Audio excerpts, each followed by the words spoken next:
ठीक है बेटा। तो आज की हमारी हिंदी की कक्षा में हम शुरू करते हैं अपना पाठ साना साना हाथ जोड़े की अगली श्रृंखला। हम लगातार ऊंचाइयों पर चढ़ते जा रहे थे। जितेन बता रहा था, अब हम हर मोड़ पर हेयर पिन बैठ लेंगे और तेजी से ऊंचाई पर चढ़ते जाएंगे। हेयर पिन बैठ के ठीक पहले एक पड़ाव पर देखा। 7-8 वर्ष की उम्र के ढेर सारे पहाड़ी बच्चे स्कूल से लौट रहे थे और हमसे लिफ्ट मांग रहे थे। जितेन ने बताया, हर दिन 3.5 किलोमीटर की पहाड़ी चढ़ाई चढ़कर ये बच्चे स्कूल जाते हैं। क्या स्कूली बस नहीं है? मतलब देखो, मैदानी इलाकों में रहने वाले बच्चों के लिए कितनी फैसिलिटी है कि वो है ना, उनके स्कूल छोड़ने के लिए, उनको स्कूल से लाने के लिए बस आती है। लेकिन वो पहाड़ी बच्चे बेचारे 3-3.5 किलोमीटर पहाड़ पर चढ़कर या पहाड़ से उतरकर स्कूल जाते हैं और फिर वापस इतनी ही चढ़ाई करके अपने घर वापस आते हैं। तो मतलब लेखिका बहुत हैरान हुई। उसने पूछा, क्या इनके लिए या इन बच्चों के लिए कोई स्कूली बस नहीं है? तो जितेन ने बताता है। मणि के पूछने पर जितेन हंस पड़ा। मणि कौन होती है? मणि होती है उसकी सहपाठिनी। सहपाठिनी का सॉरी, सहयात्री। उसकी सहयात्री होती है, यानी कि साथ यात्रा करने वाली एक स्त्री है। मैडम, यह मैदानी नहीं पहाड़ी इलाका है। मैदान की तरह यहाँ कोई भी आपको चिकना बर्फीला नहीं मिलेगा। चिकना बर्फीला का अर्थ होता है मोटे पेट वाला, जिसका पेट बढ़ चुका हो। अब पेट किन का बढ़ता है बेटे? पेट उनका बढ़ता है जो ज्यादा शारीरिक श्रम या मेहनत नहीं करते, उनके पेट निकले रहते हैं। तो बेचारे जो जितेन था, वो भी उसके साथ मस्करी या मजाक कर रहा था। मणि को उसने बताया कि यहाँ पे कोई आपको बड़े पेट वाला नहीं मिलेगा, क्योंकि रोज पहाड़ों पर चढ़ना और उतरना ये इनकी जिंदगी का एक कर्म है। मैडम यह पहाड़ी ये मैडम यह पहाड़ी नहीं मैदान सॉरी मैडम, यह मैदानी नहीं पहाड़ी इलाका है। मैदान की तरह यहाँ कोई भी आपको चिकना बर्फीला नहीं मिलेगा। यहाँ जीवन कठोर है। नीचे तराई में ले देकर एक स्कूल है। तराई का मीनिंग क्या होता है बेटे? तराई का मीनिंग होता है पहाड़ से निचले हिस्से पर। दूर दूर से बच्चे उसी स्कूल में जाते हैं और सिर्फ पढ़ते ही नहीं, इनमें से अधिकांश बच्चे शाम के समय अपनी माओ के साथ मवेशियों को चराते हैं, पानी भरते हैं, जंगल से लकड़ियों के भारी भारी गट्ठर ढोते हैं। खुद मैंने भी ढोए थे। अब जितेन वहीं का रहने वाला था, ठीक है, तो उसको पता था कि वहां का जनजीवन कैसा है। तो वो उसको गहनता से, लेखिका को गहनता से जानकारी देता है कि यहाँ के जो बच्चे हैं ना, वो स्कूल में सिर्फ पढ़ने के लिए नहीं जाते। 3-3.5 किलोमीटर चलकर वो मवेशियों को भी चराते हैं, पानी भी भरते हैं, जंगल से लकड़ियों के भारी भारी गट्ठर भी ढोते हैं। खुद मैं इस इलाके का रहने वाला हूं, तो मैंने भी ये काम किया था। अब यहाँ पे हमारा क्वेश्चन हल हो रहा है, प्रश्न हल हो रहा है कि गंतोक को मेहनतकश बादशाहों का शहर क्यों कहा गया है। ये पाठ पढ़ने के पश्चात मैं आपको इस प्रश्न का सही उत्तर बताऊंगी। तो आगे, खतरा अब धीरे धीरे बढ़ने लगा था। रास्ते और भी संकरे होते जा रहे थे। पहाड़ों पर बेटा बड़ी बड़ी सड़कें तो होती नहीं कि जहाँ पे आराम से दो दो गाड़ियां पास आउट हो सके। वहां पे बिल्कुल छोटे छोटे बीड़े बीड़े रास्ते होते हैं।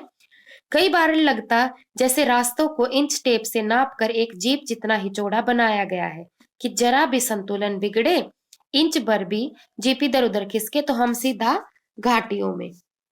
अब हम सीधा घाटियों में, लेखिका ने ऐसा क्यों कहा? क्योंकि बेटा रास्ते ही इतने बिल्कुल, ये कह दो संकरे, या जिनको हम लोकल भाषा में या अपनी हिंदी भाषा में भीड़े कहते हैं ना, बिल्कुल छोटे छोटे से रास्ते थे। इन रास्तों पर जगह जगह लिखी चेतावनियां भी हमें खतरों के प्रति सजग कर रही थी। सामने ही लिखा था, धीरे चलाए, घर में बच्चे आपका इंतजार कर रहे हैं। थोड़ा और आगे बढ़े, फिर एक चेतावनी, वी केयर मैन इंटर अराउंड। पर हम उन नरभक्षी जानवर नहीं, दूध देने वाले याक दिखे। काले काले ढेर सारे याक, पहाड़ों पर गिरती बर्फ से प्राकृतिक ढंग से रक्षा करने वाले घने घने बालों वाले याक। सूरज ढलने लगा था। हमने देखा कुछ पहाड़ी औरतें गायों को चराकर वापस लौट रही थी। कुछ के सिर पर लकड़ियों के भारी भरकम गट्ठर थे। ऊपर आसमान फिर धुंध और बादलों से घिरा हुआ था। उतरती संध्या में जीप अब चाय के बागानों से गुजर रही थी कि फिर एक दृश्य ने मुझे खींचा। नीचे चाय के हरे हरे बागानों में कई युवतियां बोकू पहने, ये सिक्किमी परिधान होता है जो पहाड़ों पर औरतें पहनते हैं, बिल्कुल घुटनों तक का होता है बेटा ये। चाय की पत्तियां तोड़ रही थी।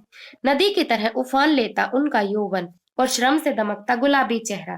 एक युवती ने चटक लाल रंग का बोकू पहना था। सघन हरियाली के बीच चटक लाल रंग डूबते सूरज की स्वर्णिम और सात्विक आभा में कुछ इस कदर इंद्रधनुषी छटा बिखेर रहा था कि मंत्रमुग्ध सी मैं चीख पड़ी। इतना अधिक सौंदर्य मेरे लिए असहाय था। लेखिका ने ऐसा क्यों कहा? लेखिका ने ऐसा इसलिए कहा क्योंकि उसको हरे हरे रंग के बीच में खड़ी एक बोकू पहने यानी कि सिक्किमी परिधान पहने जब एक युवती दिखी तो उसको वो इतनी सुंदर लगी कि उसने कहा कि इतनी सुंदरता मेरे लिए ऐसा है, इतनी सुंदरता को मैं सहन नहीं कर सकती। यूमथांग पहुंचने के लिए हमें रात भर लावुंग में पड़ाव लेना था। गगनचुंबी पहाड़ों के तल में सांस लेती एक नन्ही सी शांत बस्ती लायुंग। सारी दौड़ धूप से दूर जिंदगी यह निश्चित सो रही थी। उस लायुंग में हम ठहरे थे, तीस्ता नदी के तीर पर बसे लकड़ी के एक छोटे से घर में। मुंह हाथ धोकर मैं तुरंत ही तीस्ता नदी के किनारे बिखरे पत्थरों पर बैठ गई। सामने बहुत ऊपर से बहता झरना नीचे कल कल बहती तीस्ता में मिल रहा था। मध्यम मध्यम मध्यम मध्यम होता है, धीरे धीरे धीरे धीरे हवा बह रही थी। पेड़ पौधे झूम रहे थे। गहरे बादलों की परत ने चांद को ढक रखा था। बाहर परिंदे और लोग अपने घरों को लौट रहे थे। वातावरण में अद्भुत शांति थी। मंदिर की घंटियों सी, घुंघरुओं की रुनझुनाहट सी आंखें अनायास भर आई। ज्ञान का नंदा सा बोधिस्तव जैसे मेरे भीतर उगने लगा। वही सुख शांति और सुकून है जहाँ अखंडित संपूर्णता है। पेड़ पौधे पशु और आदमी सब अपनी अपनी लय ताल और गति में है। हमारी पीढ़ी ने प्रकृति की इस लय ताल और गति से खिलवाड़ कर अक्षम्य अपराध किया है। हिमालय मेरे लिए कविता ही नहीं दर्शन बन गया था। यानी कि यहाँ पे लेखिका ने सिर्फ इतना ही स्पष्ट किया है कि हिमालय की सुंदरता को देखकर उसे काफी सुखद अनुभव हो रहा था। अंधेरा होने से पहले ही किसी प्रकार के डगमगाते शिलाओं और पत्थरों से होकर तीस्ता नदी की धार तक पहुंची। बहते पानी को अपनी अंजलि से भरा तो अतीत भीतर धड़कने लगा। स्मृति में कौन था? हमारे यहाँ जल को हाथ में लेकर संकल्प किया जाता है। क्या संकल्प करूं? पर मैं संकल्प की स्थिति में नहीं थी। भीतर थी एक प्रार्थना, एक कमजोर व्यक्ति की प्रार्थना। भीतर का सारा हलाहल, सारी तामसिकताएं बह जाएं इस बहती धारा में। रात धीरे धीरे गहराने लगी। हिमालय ने काला कंबल ओढ़ लिया था। जितेन ने लकड़ी के बने हुए खिलौने से उस छोटे से गेस्ट हाउस में गाने की तेज धुन पर जब अपने संगी साथियों के साथ नाचना शुरू किया तो देखते ही देखते एक आदिम यात्री की महक से परियों की कहानी सी मोहक वह रात महक उठी। मस्ती और मादकता का ऐसा संक्रमण हुआ कि एक एक कर हम सभी सैलानी गोल गोल घेरा बनाकर नाचने लगे। मेरी 50 वर्षीय सहेली मणि ने कुमारियों को भी मात करते हुए जो जानदार नृत्य प्रस्तुत किया, हम सब अवाक रह गए। उसे देखते ही रह गए। कितना आनंद भरा था उसके भीतर, कहाँ से आता था इतना आनंद? अब ये तो देखो बेटा, बातों बेसले से है। इंसान जब खुश होता है ना, मन से खुश होता है तो उसको सारी चीजें अच्छी लगती हैं और खुशी में ही इंसान नाचता है। लेकिन जब उसका अंतर मन खुश नहीं होता तो उसके लिए सारी खुशी व्यर्थ है। अब मणि 50 साल की हो चुकी थी, लेकिन हिमालय की सुंदरता को देखकर वो इतनी खुश थी कि उसको पता ही नहीं चल रहा था कि उसकी उम्र इतनी ज्यादा है और वो युवतियों के समान नाच नहीं सकती। वो नाच रही थी, थिरक रही थी और ये देखकर लेखिका को बड़ा अच्छा लग रहा था।